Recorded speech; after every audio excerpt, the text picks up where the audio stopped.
Ons ontvang die Heilige Gees wanneer ons bekeer.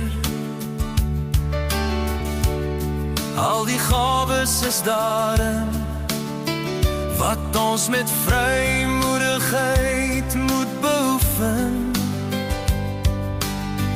Dit stig die liggaam van Christus, hy is die hoof. Hy het vir ons gawes gegee om sy liggaam te stig en op te bou, om toe te rus vir hulle dienswerk tot eer van sy naam.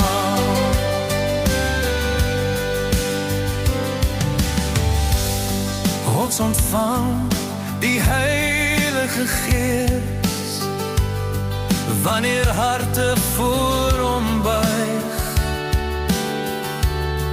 Al die gawes is daarin wat hy deur ons wil gebruik.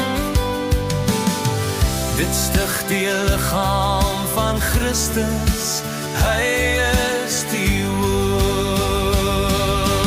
Hy het vir ons gawes gegee om sy liggaam te stig en op te bou, om toe te rus vir hulle dienswerk tot eer van sy naam.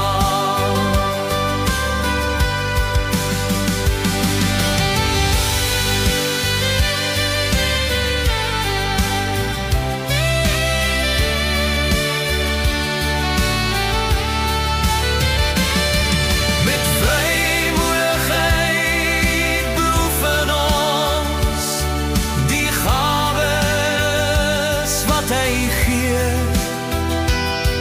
tot opbouw van die lichaam en liefde meer en meer.